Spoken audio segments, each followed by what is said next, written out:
Ahoj, opäť sa tu vidíme a teraz pri ďalšom spôsobe nahadzovania, ktorý si ukážeme.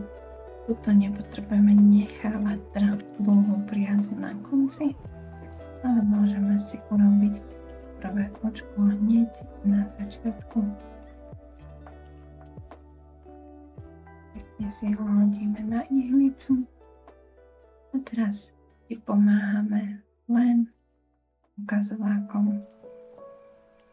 Opäť si chytíme priadzu pod malíček, teraz predkom ukazováka urobíme takúto súčku, do ktorej si pichneme háčik, ihlicu necháme tak. Opäť ideme takto, alebo prehodíme na ihlicu a prehodíme na ihlicu. Tento spôsob môžete používať napríklad niekde potrebujete prihodiť očko, ako keď sa robí pazucha pri svetri.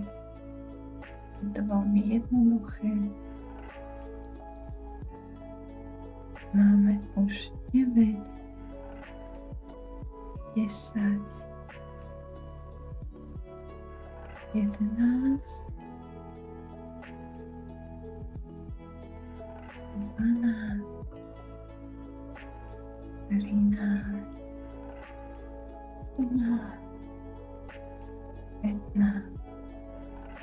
15, dôležité je to nezaťahovať príliš, 17, 18, 19, 20. Máme hotovo. Teraz dôležité, keď budete pliesť do týchto očiek, je, aby ste vpichovali ihlicu takto, čiže ihlice idú rovnobežne von, zaveknete priadzu a vytiahnete ju. Urobí sa vám ako keby pevné očko. Znova idete pod očko a prehodíte si ihlicu priadzom pod očko a prehodíte to, aby sa vám toto urobila taká súčka. Tento spôsob je dobrý, ak si náhodou robíte ponožky, puknú vám nohy tak, aby sa vám nezarezávali ponožky do nohy. Znova ideme pod, ideme pod, môžeme si pomôcť aj prostredníkom. Pod,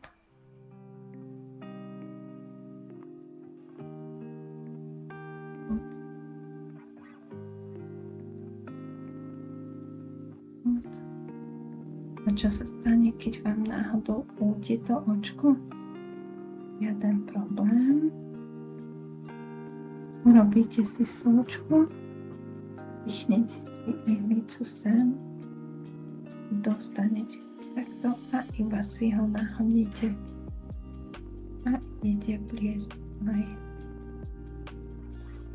Vždycky je dobré, aby ste si urobili takú súčku, nech je to aspoň trošku pevnejšie a nech to tak nelieta, lebo keď si urobíte iba obyčajne takto, vám to beha, lieta a nie je to moc pekné.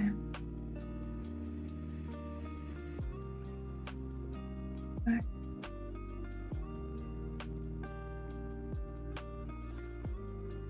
Na chvíľku to budeme mať hotové. Pozrieme si, ako vyzerá. Tak, to prehodíme na druhú stranu. Dáme nepadnúť. A vidíme to. Z jednej strany to vyzerá takto. Aj takto. A je to pekné, pevné a zároveň aj voľné. Je sa to krásne prispôsobovať tvaru, ktorý potrebujete. A napríklad, keď budete chcieť prísť z opačnej strany, tiež vám to pôjde veľmi pekne. Tak máme ďalší spôsob za sebou. A keby máte nejaké otázky, kľudne píšte, pýtajte sa, rada vám odpoviem. Ďakujem.